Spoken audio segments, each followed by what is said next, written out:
Tech field એક સમયે સૌથી વધુ પગાર અને સ્ટેબલ કરિયર ઓપ્શન તરીકે ગણવામાં આવતી હતી, પરંતુ 2024માં આ ફિલ્ડમાં પણ ગાબડું પડ્યું છે અને ટાઈમ્સ ઓફ ઇન્ડિયાના અહેવાલ પ્રમાણે તો વર્ષ 2024માં ટેક ફિલ્ડમાં નોકરીને લઈને ઘણા બધા ક્રાઇસિસ ઊભા થઈ ગયા છે.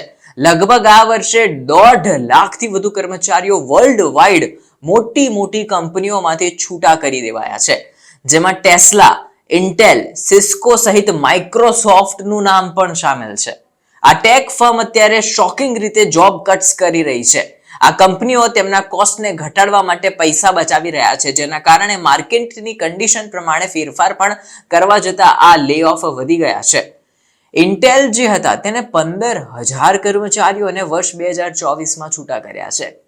ઇન્ટેલ માટે આ 2024 વર્ષ કંઈ ખાસ નથી રહ્યું. આ વર્ષે તેમણે $10 બિલિયન કોસ્ટ કટ કરવા માટે અંદાજે 15,000 કર્મચારીઓને છૂટા કરી દીધા હતા. એટલે આંકડા ઉપર નજર કરીએ તો અત્યારના કર્મચારીઓના 15% એમ્પ્લોયની છટણી કરી હતી. અત્યારે આ કંપનીમાં 1,25,000 જેટલા કર્મચારીઓ કામ કરી રહ્યા છે.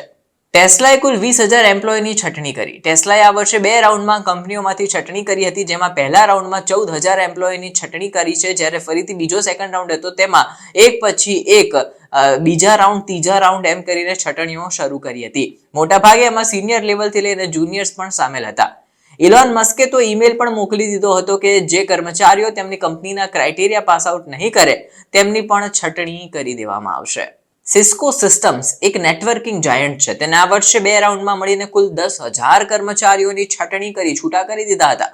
કંપનીના સીઈઓ ચક રોબિન્સે કહ્યું કે કંપની હવે આર્ટિફિશિયલ ઇન્ટેલિજન્સ અને સાયબર સિક્યોરિટી ઉપર વધારે ભાર આપવા જઈ રહી છે.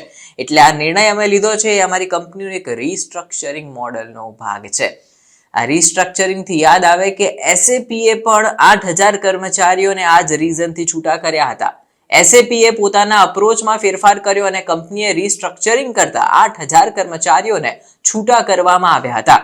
આમાંથી ઘણા બધા ફૂલ ટાઈમ એમ્પ્લોય પણ હતા. જો કે કંપનીએ એવું પણ કહ્યું હતું કે તેઓ ફરીથી ટ્રેક ઉપર આવી જશે, એટલે હવે જે હેડ કાઉન્ટ પહેલા જેવું હતું તેવું કરી દેશે, ફરીથી લોકોને રિકોલ પણ કરી શકે છે. આ વર્ષે layoffs.fyi ના રિપોર્ટ પ્રમાણે ઉબરે પણ 6,700 કર્મચારીઓની છટણી કરી છે. કંપનીએ ઘણા સ્થળેથી તેમની ઓફિસો પણ બંધ કરી દીધી છે અને લેબ્સ જે હતી તે પણ ઉઠાવી દીધી છે. એટલે કે ઘણી બધી જગ્યાએ તમે જોવા જાઓ તો ઉબરની કંપનીમાં ડ્રાઇવિંગ યુનિટ્સ પણ ઓછા કરાયા છે, પાછા ખેંચી લેવામાં આવ્યા છે. ડેલની વાત કરીએ તો ડેલે અત્યાર સુધી આ વર્ષમાં 6,000 કર્મચારીઓને છૂટા કરવાની નોબત આવી છે અને હજી પણ ત્યાં છટણીઓ તો ચાલુ જ છે. માર્કેટ કન્ડિશન અત્યારે ચેલેન્જિંગ હતી, જેના કારણે ટેકનોલોજી જાયન્ટ ડેલને પણ મોટો ફટકો પડ્યો છે. ગત વર્ષ કરતા આ વર્ષે ડેલના રેવન્યુમાં 11% ઘટાડો જોવા મળ્યો છે, જેની સીધી અસર ત્યાં કામ કરતા કર્મચારીઓ ઉપર પડી છે અને આગામી સમયમાં પણ પડતી રહેશે એવું એક ડેટા કહી રહ્યો છે. માઇક્રોસોફ્ટ જેવી મોટી કંપનીએ પણ આ વર્ષે એક્ટિવિઝન, બ્લિઝાર્ડ, એક્સબોક્સ અને જેનિમેક્સ તથા તેમના ગેમિંગ ડિવિઝનમાં કુલ 1900 લોકોને કાઢી મૂક્યા છે, એમની છટણી કરી છે.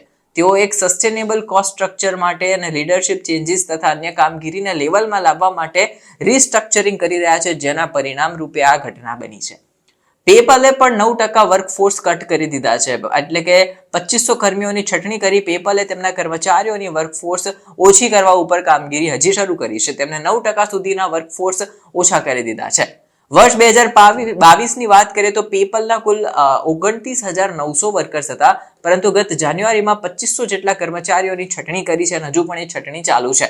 એટલે કે ટેક ફિલ્ડ અત્યારે એવા ક્રાઇસિસથી પસાર થઈ રહ્યું છે કે જો તમે એમાં કરિયર આગળ વધારો છો તો સાવચેતીથી આગળ વધારજો, કારણ કે અમેરિકા હોય, કેનેડા હોય કે કોઈ પણ દેશ, બધી જગ્યાએ છટણીઓ ચાલુ છે.